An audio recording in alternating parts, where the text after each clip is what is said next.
member for Dunkley. Thank you, Deputy Speaker.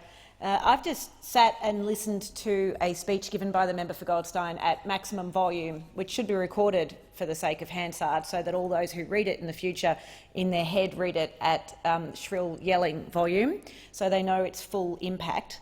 And I have heard him argue at that volume against superannuation. Against superannuation, the entire scheme. Now, I think many people in Australia will be interested to know that, in fact, his position is that superannuation as a scheme is madness. That the commitment that the Morrison government took to the last election to stay with the already legislated increase to the superannuation guarantee is, and I quote the member for Goldstein, mad ideology. Where was this high-octane, high-volume argument against the government's own policy in the lead-up to the election? It's one thing to come in here and shout and rave and suggest in a way that has absolutely no basis in fact and is hardly comprehensible that the entire scheme of superannuation is somehow about feathering Labor's nest. It's one thing to do that. It's another thing to actually be honest with the Australian people and say that superannuation is a scheme that has been in place for many, many decades and that the Morrison government has no intention of completely dismantling in an open and transparent way. Its intention is to just chip at it and chip at it and chip at it. And who gets the money that apparently is going to be spent buying all of these houses? Could it be, perhaps, the people that donate to the Liberal Party? Might just leave that out there. But it is just beyond the pale to have the member for Goldstein come in here and say that superannuation is madness and the government's election commitment to abide by the legislated superannuation guarantee increase is mad ideology. And I might note that all of us privileged enough to serve in this place have a superannuation contribution of 15%,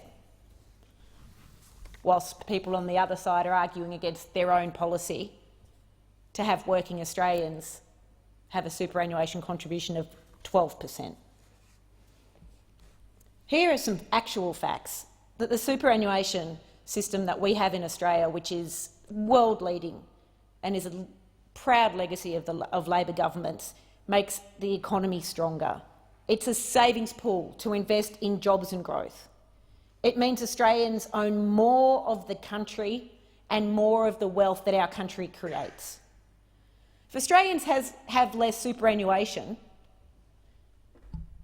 they're going to have more reliance on a pension, less money for their retirement, and we know that we have a government that wants to increase the retirement age to 70.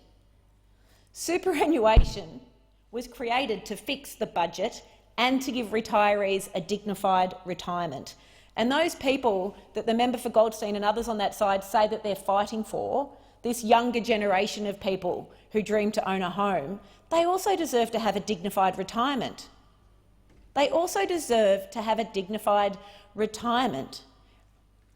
They don't deserve to have a government that says, well, think about how we're going to afford to pay for your age pension sometime down the track, because it's not really going to be our problem, right? It's going to be some other government's problem in future years to fund what will be an enormous pension call on the budget if they get their way, which the member for Goldstein has made absolutely obvious in his speech, that they dismantle the whole superannuation system.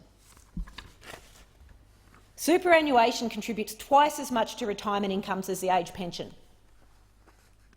Twice as much. So consider the impact when people's superannuation is denuded in the way that this government wants it to be and encourages it to be. Superannuation is also either the first or the second largest asset most Australians have. And the current average balances at retirement are $270,710 for men and $157,050 for women. And I'm going to come back to that gender disparity in superannuation and the implications later in this speech. It means that more Australians retire not having to rely on a full pension but only on a part pension, and it means that more Australians retire with a superannuation income that gives them dignity in their retirement. If we stick with 12%, the median balance at retirement will be more than $300,000 for women and more than $600,000 for men. And workers on the lowest incomes will be between 15% to 20% better off than they would be on the age pension alone. That's standing up for workers. That's standing up for low-income workers. But yet, we have a government who decided to encourage Australians to raid their futures, to raid their retirements, to get through their current circumstances instead of having a proper and comprehensive plan to help them get through. And that's in the form of their early access superannuation scheme. Now, no one is critical of individuals who have taken the opportunity to access that scheme in good faith. The criticism is levelled at a government that is telling Australians that that's a good thing to do for their future. We know from industry analysis that the estimate is that a 20-year-old who withdraws $20,000 under the scheme could lose more than $120,000 from their retirement balance. A 30-year-old who accesses $20,000 could lose about $100,000 in their retirement, and a 40-year-old more than $63,000. It's not right and it's not fair to say that the most significant way to get through this pandemic is for people to raid their futures to survive their present. And it's also not right and not fair to put off the future impact on a budget. 600,000 Australians have emptied their superannuation accounts. 600,000, and 494,000 of those are under the age of 35. And these, remember, are people under the age of 35 who are significantly impacted by this pandemic and the recession. And they're now going to be significantly impacted in their future because they miss out on compound interest. We also know that the early superannuation access scheme has been the subject of significant allegations of fraud and misuse, and that's had to be referred to the Auditor-General by Labor so that it would be investigated.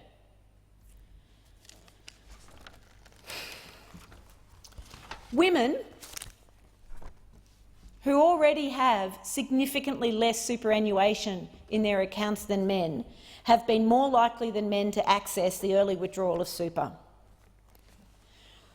Recently, we've seen in Victoria more than 30 community and union organisations get together to lobby the federal government and the National Cabinet, if it remains after what we've seen in Parliament over the last few days of this federal government attacking state governments, but to lobby the federal government and the National Cabinet urgently to address the worsening economic conditions of working women during COVID-19. McKell Institute research saw the 7.1% decline in the number of Victorian women in jobs since March, and has identified job losses among women at 5 times the rate of men in July. And that research has concluded that recent policy decisions means disproportionate economic impacts on women are likely to accelerate. And what did the McKell report identify as those poor policy designs and ill-considered decisions? Early access to superannuation scheme, the end of the so-called free childcare and the ripping away of JobKeeper from childcare and early education workers. And the impact on women predicted by the McKell Institute? poverty in retirement. We already know that the fastest growing cohort of homeless people are women over the age of 55. And there's a number of factors that play into that, and one of them is their poor levels of superannuation and retirement savings, particularly compared to their male cohorts. Women's Health of Victoria Chief Executive Diane Hill was quoted in The Age recently as saying that women are more likely to be at the front line of the pandemic as essential workers, they're more likely to lose their jobs, they're more likely to have increased caring responsibilities, and they're more likely to early access this superannuation to meet basic needs. A cohort of Australian workers who are already suffering in retirement from lack of superannuation have been forced, because of a range of poor policy decisions and ill-considered decisions, to access their superannuation early to meet their basic needs.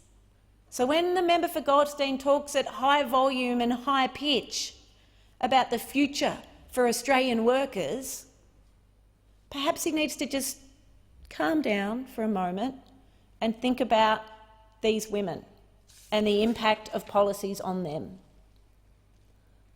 I want to endorse what Ms Hill also said to The Age, which is that we must seize the opportunity to tackle these gender inequalities and build a more gender-equal society. That's what we should be looking at in terms of reforms to superannuation, not walking away from the government's previous election commitment to abide by the increase to the superannuation guarantee and the other reforms which are clothed in choice but are really about dismantling our superannuation system bit by bit. And of course there are many Australians who rely on the pension in retirement. And the pension, in so many circumstances, it's just not adequate for a dignified retirement. Jenny recently called my office about the age pension, really saying, how am I going to survive without an increase, particularly now that there's the freeze on the indexation? What Jenny's experiencing is she has to shop online at the moment in order to get her groceries delivered, which means it's much more expensive for her. She is struggling to be able to buy her groceries online and afford them on the pension. I had constituent Noel contact me some time ago, not necessarily a supporter of my party, but someone who really wanted a message brought to this parliament and brought to the Treasurer. He noted there was a review into retirement incomes. I'm not sure what's happened to the government's review on retirement incomes. We haven't seen that released yet. But this is what he wanted me to raise back in June. Thanks. The recent increase in the age pension was $8.42 per fortnight. This, of course, equates to 1 cup of cappuccino a week. Our retirement savings have taken a huge hit. We trust the government will review the pension, the assets and income test and the deeming rates. My wife and I are hitting 80 in a month or two, and we don't have much time to recover financially. The age pension increase wasn't enough. I haven't spoken to Neil recently, but I can't imagine the news that the indexation isn't going ahead is going to make him feel any better. And I should also give a shout out to his wife, who's a terrific tennis player and I understand has a club in common with the Treasurer. One of the other issues raised by to me by one of my constituents about the pension, I think is fairly summed up by this email from Phil, which I think is in capitals because it was at the same volume as the member for Goldstein's contribution. Why are the old age pensioners always left out in the cold when it comes to giving money to help us out a little bit? There's one fact they keep forgetting. Most of us paid our taxes for 50 bloody hard years. I get $750 in April and $750 in July, and that's bloody Order. it. Is that fair? The honourable member's time has expired. I give the call to the member for Ford. The question is that the words proposed to be omitted stand.